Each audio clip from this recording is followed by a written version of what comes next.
Hello there, everybody. I'm Mr. Game & Pie. At this point, Pac-Man World 3 is my most popular Let's Play, followed by my blind Let's Play of Kirby's Return to Dreamland.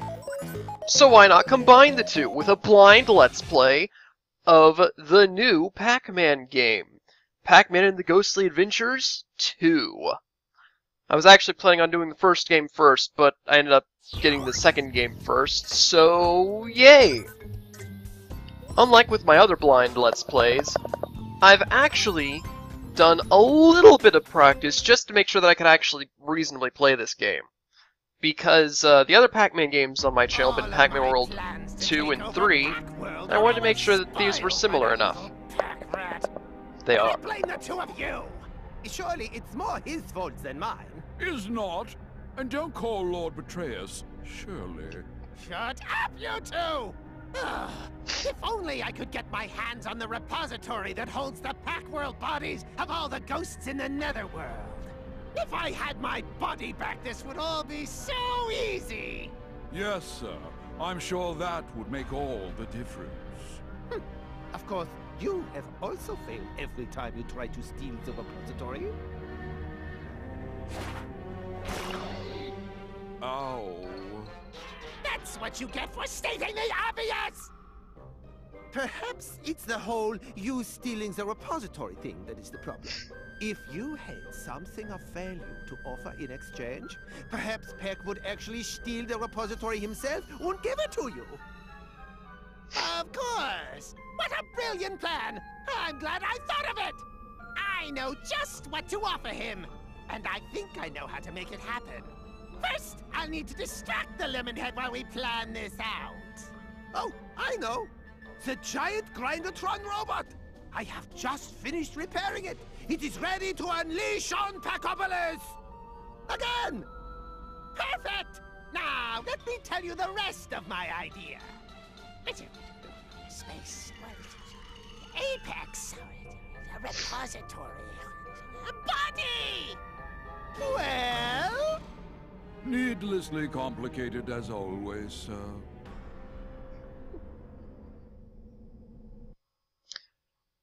But yeah, this isn't the Pac-Man that we know from Pac-Man World 2 and 3. This is the Ghostly Adventures iteration of Pac-Man.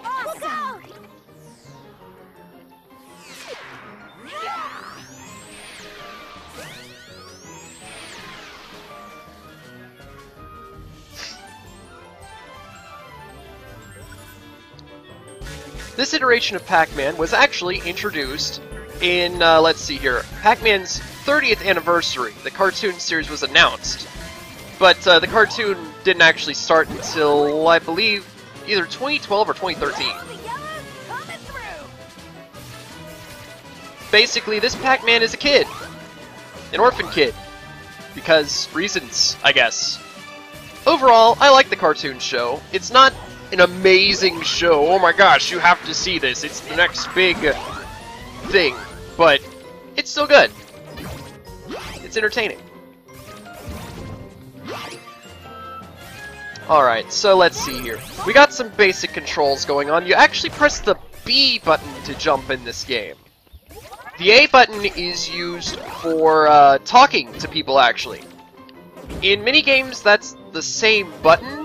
I'm guessing maybe they'll have characters that you can talk to next to pits or something, so they wanted to separate the buttons, I guess. I don't know. I've only played like the first two levels, so I haven't really found a good reason for them to be separate buttons so far, but either way, pressing the Y basically launches yourself at enemies. And there's a variety of fruit to collect in each level. 3 as far as I've seen. Each different type of ghost has a different type of ability.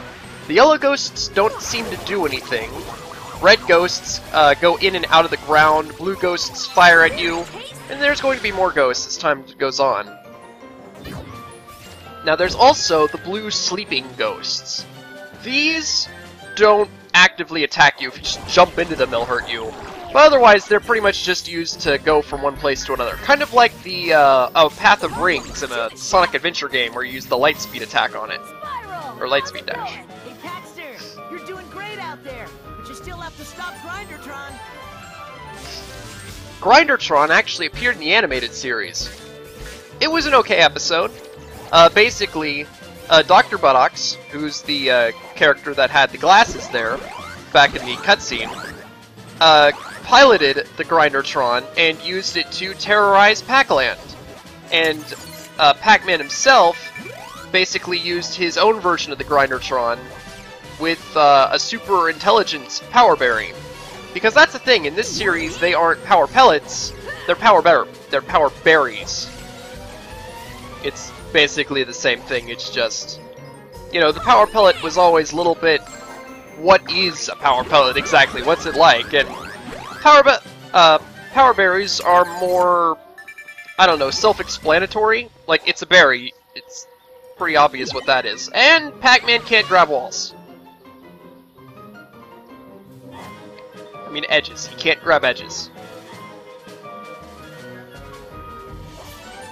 Fortunately, falling into pits and dying in general in this game doesn't seem to really do much. It sends you back to your last save point, which are those little teleporter pods. But other than that, I haven't really noticed it do anything. This game definitely has a decent amount of exploration. Going off the beaten path a little bit to find extra food and stuff. But overall, there's not really much exploration to be had. Because you can't even control the camera in this game. The camera is automatic. I can't do anything to it.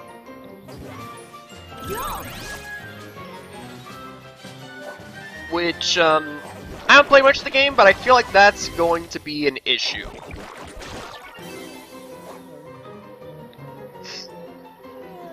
Now, Pac-Man can do more than just chomp and jump like I've been doing. He can also do this.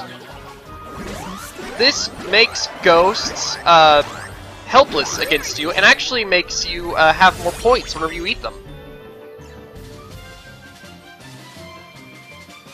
At the end of the stage, you get a medal. Also, these little pies are extra lives. Depending on how well you did in the level, that determines the color of the medal. Oh man, that can't be good. You're right about that. Giant robots are always bad news. Giant robots? Again? Betrayus is an evil genius, but originality is not his strong suit. Yeah, well, original or not, that thing's gonna smash Pacopolis if you don't stop it. No problemo. I beat that Grindertron thing once, and I'll beat it again. Be careful, Pac. I think Betrayus might be up to something bigger than just smashing Pacopolis. He usually is. Don't worry, Pinky. I'll take care of it. So yeah, Inky, Pinky, Blinky, and Clyde in this series are actually allies to Pac-Man. They help him out with stuff. Basically, they're kind of like spies in the Netherworld. Alright, so this is the next regular level, but there's also this little hub area here where we can talk to characters and gain more Pac Dots. I haven't actually found a use for Pac Dots yet, but that's the thing. This character is Fuzzbits. We saw him in the last level. He'll appear in a level and just sort of run around, letting you grab Pac Dots that he spreads around. Alright, so that is Circumference. He creates various devices that Pac-Man uses to save the world. And we can actually go to Circumference's lab.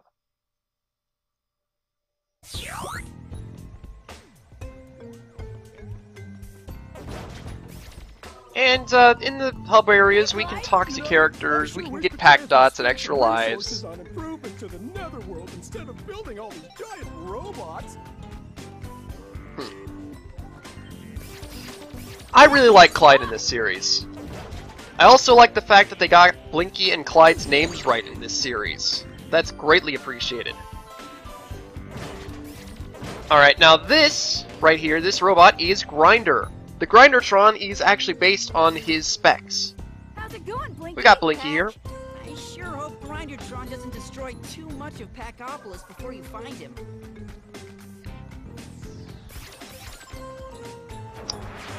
And let's see here, do we... Oh, there's Fuzzbits. And he's dropping the Pac Dots.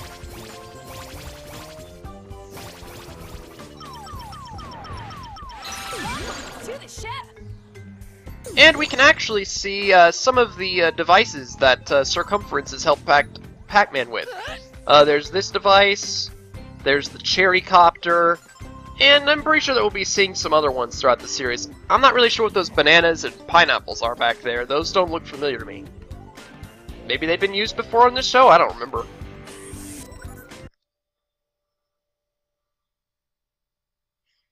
But yeah, overall, the Pac-Man show is an okay show. It's not bad.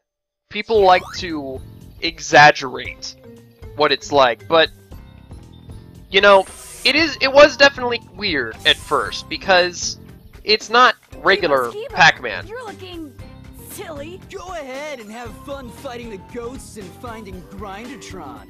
I've got better things to do.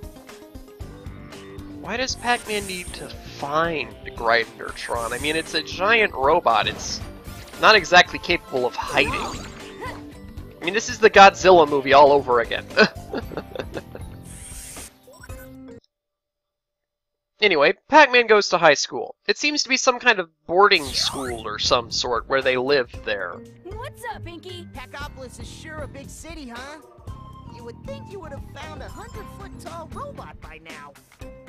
Well, at least their lampshade hanging it. What's new, Spiral? What's up, Baxter?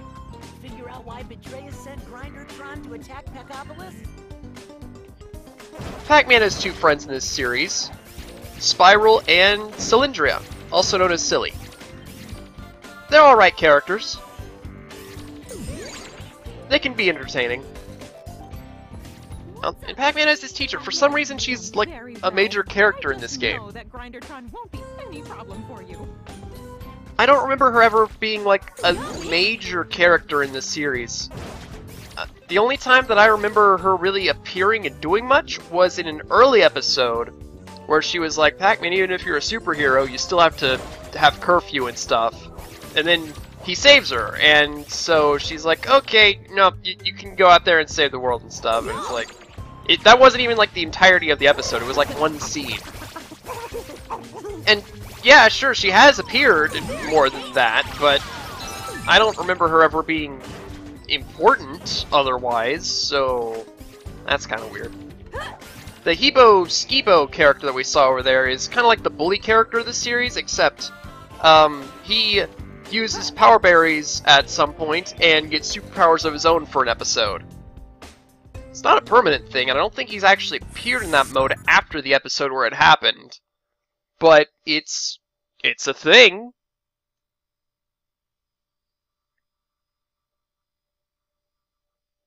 But yeah, while Pac-Man, as the only yellow Pac person, is the only one capable of eating ghosts, other characters can use the power berries for their other various effects. Because that's the thing, power berries aren't like just regular power pellets where it's like, oh hey, now you can eat ghosts! No, they actually give the eater various abilities. Ice abilities, fighting abilities, bouncing abilities, flight, you know, all sorts of crazy stuff. And actually, as we go on here, Pac-Man is kind of like Kirby in this series, actually.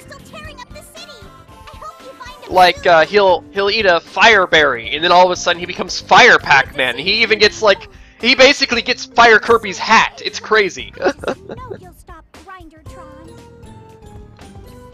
The Chrome pellets and the Electro pellets from the Pac-Man World series actually kind of appear in this series, but only as one power pellet. It's basically Pac-Man becomes metallic and gets magnetic abilities. I don't know if we'll actually see that form in this game, but I can't imagine that we wouldn't. I mean, it's a pretty frequent form that he gets, so I'd imagine that we'll see it at some point. Plus, magnetism powers. Who doesn't want that? That would be an awesome ability. Anyway, we've basically looked at this entire place. I won't be going here after every level. But, you know, I might occasionally drop by and see if characters' dialogues change.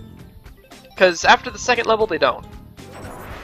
Now, what I'm going to do first is this, the Ice Pack Challenge. Basically, it teaches us about Pac-Man's ice form.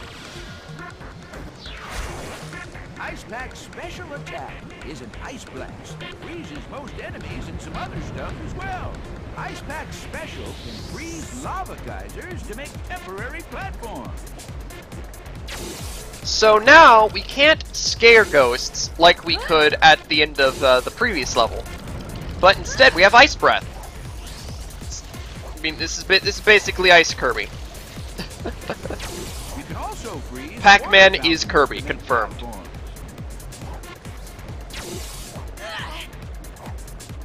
But you know, there are Pac-Man purists out there that just don't like the idea that the character has changed at all for this animated series, and I used to be that way. But you know, after you get through the Kirby anime, you kind of get over stuff like that. Like, you know, Kirby in his anime, he was not Kirby whatsoever, but that doesn't mean it was a bad anime, doesn't mean it was a bad show, it just means that that wasn't Kirby. You can activate a button under a sleeping ghost by freezing the ghost. And this is basically the same scenario for Pac-Man. This definitely is not the Pac-Man that I grew up with. Good job. But it's a Pac-Man, it's a new Pac-Man, and it's not explicitly bad. It's not totally amazing awesome either, but it's okay, it's good.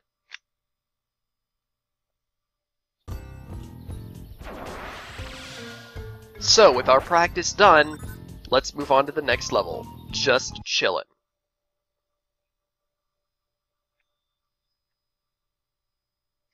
But you can actually switch between your powered and unpowered forms at will. So, as Ice Pack, we can't use our Scare ability, but we can switch back to Normal Pack if we want to use it.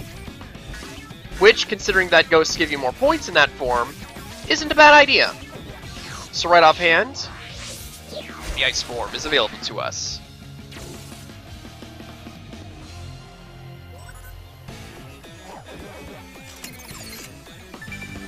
Now, in the series, whenever Pac-Man gets one of the power berries, he can generally fly around after that. That isn't really the case in this series for some reason. I'm not really sure why. And here we have a little bonus area, where we have to get through this section in a certain amount of time.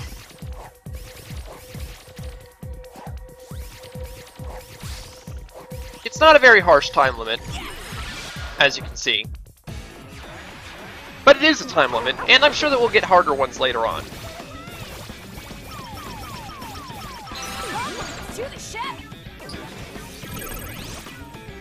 Alright.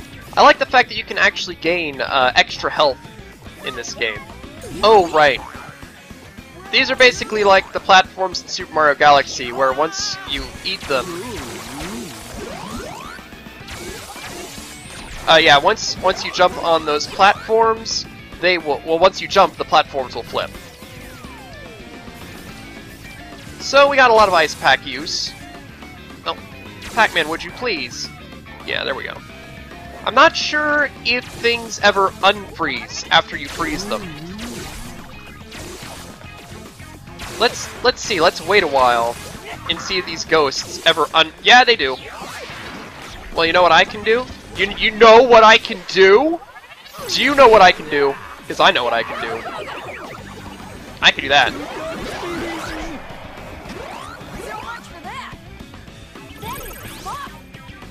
Get tons of extra points from it. Now, you can't use Pac-Man's Scare move constantly. As you can see in the top left corner, there's one blue ghost filled in. I can only use my Scare move whenever all of them are filled in.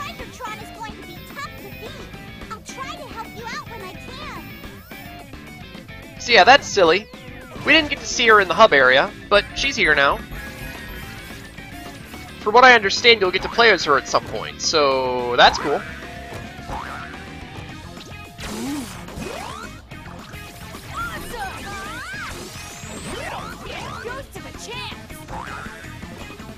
Even if you can't use your scare move, using your special ability on a ghost will still do more points against them.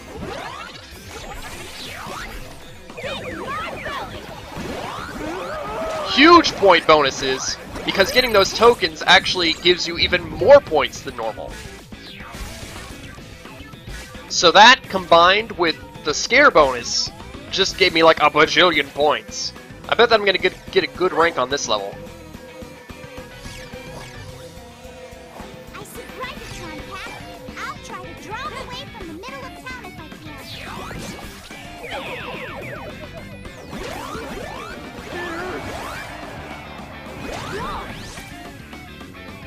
There we go, that was a pretty good run.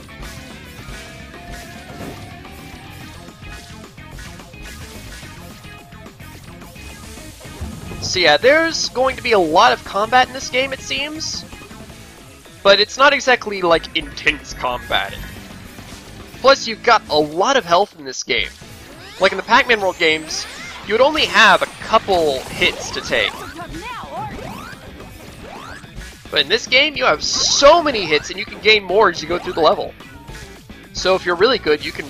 I like, right now I have 6 health. That's twice as much as you start with.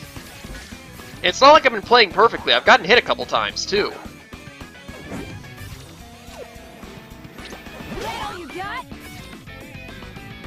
Oh, this is a person. For a moment, I thought they were a power pellet or something.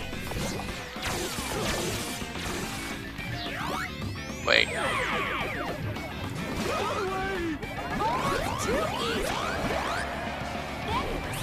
There we go. Oh wait, no, apparently 6 health is the max, it would seem. That puzzle took me a moment to figure out. But it wasn't that hard.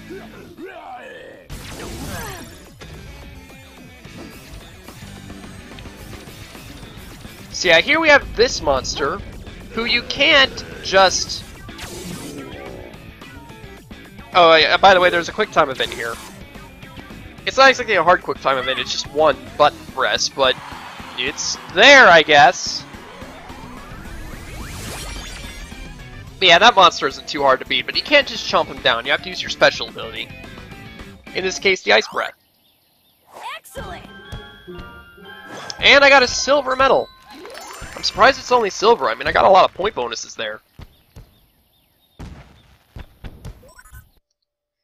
In any case, I've been Mr. Game & Pie, and I think that this is a good place to end this episode, because at this point, I've gone through everything I've been through so far. So in the next episode, that's where the blind Let's Play really begins. I'll see you then!